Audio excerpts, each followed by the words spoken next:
I want to end with that story. See, I love the prophets. And Elisha, I love Elisha because he finished what Elijah started. Elijah was nobody greater. But Elisha finished. This is what I want to show you out of chapter 8. See, Elisha would go through places, cities, find these portals. That's how Elijah trained him. He would carry him to all the schools of prophets. Carried him to Jericho. Why Jericho had a school of prophets? You wouldn't have thought they had, because God had cursed the city. So we're going to have to get free of our judgments. We're just going to have to find the remnant.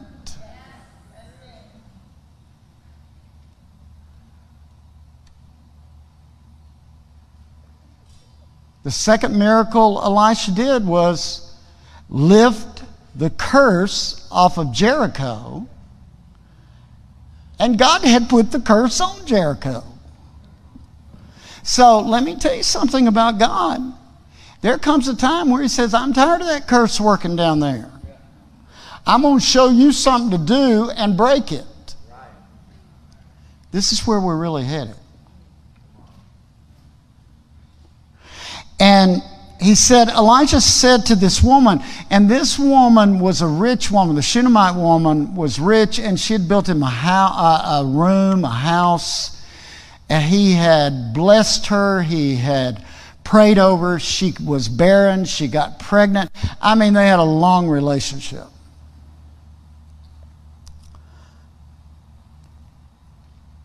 Now Elisha had said to the Shunammite woman whose son he had restored to life, prepare and go, you and your household, and stay temporarily wherever you can, for the Lord has called for a famine, and moreover, it will come on the land and continue for 7 years.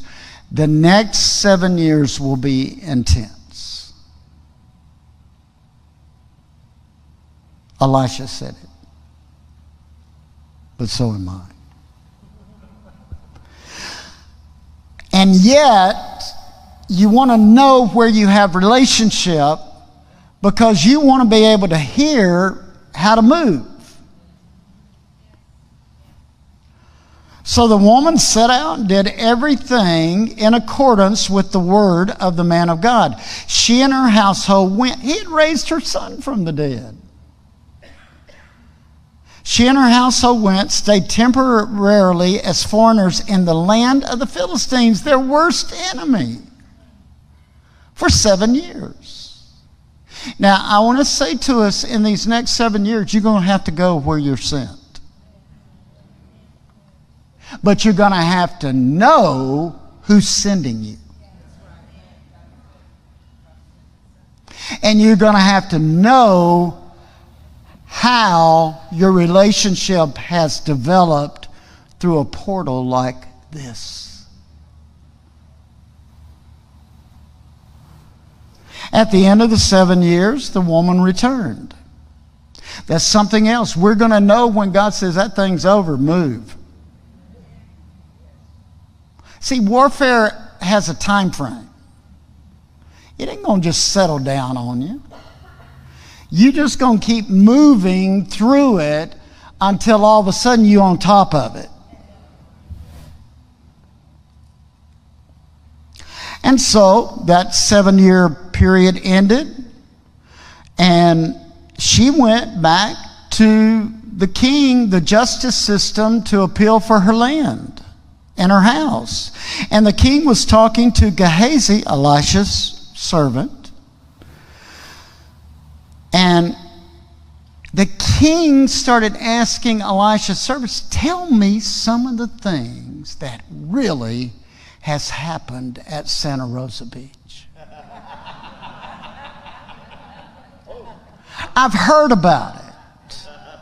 Tell me about that Hammond man. And then he's got a son and daughter-in-law that have carried on. And then that white-haired Pierce guy has always run with him. That's the way kings are going to start operating. And people in leadership and say, is this really real? Tell me something.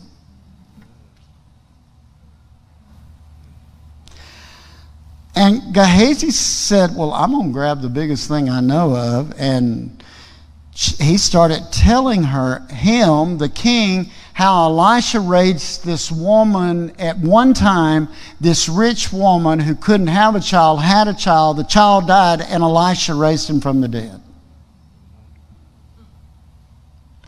Well, he's telling this king this story, and he said, and he turns around, and all of a sudden, he said, my Lord King, this is the woman, and this is her son, 7 years later.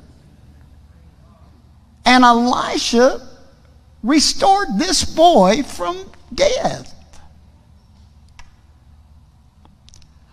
All of a sudden, the king asked the woman, she told him everything.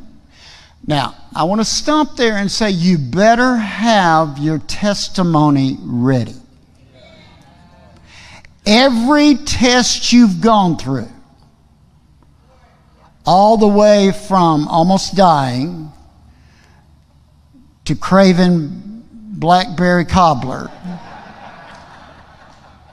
you need to have your testimony ready. You need to start tonight saying, Lord, go back over how I've gotten here.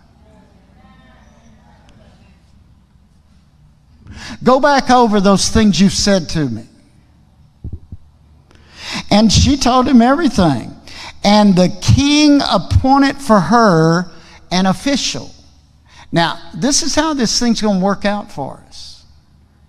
Because of our testimony, and testimony comes from our testings, God's going to call civil leaders to start giving us favor.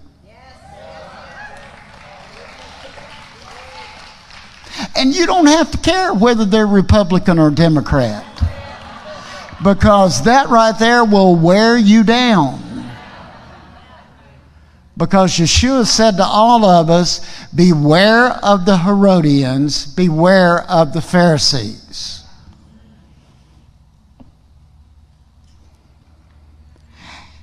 And he said, listen, restore everything that was hers. Matter of fact, let's all stand up. Because this is what's going to happen once you've honored the prophetic, you've aligned with the prophetic, and you've made sure you are devoted to that prophetic portal.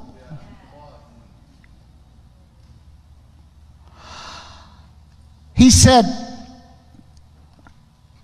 listen, I'm going to restore everything that was hers, including all the produce of the field since the day that she left the land till now. Even those things over the last 7 years that people took from that field while she had to be in absence, I'm going to restore that. Now look at somebody while you're standing up and say, you ain't lost nothing that it can't bring back.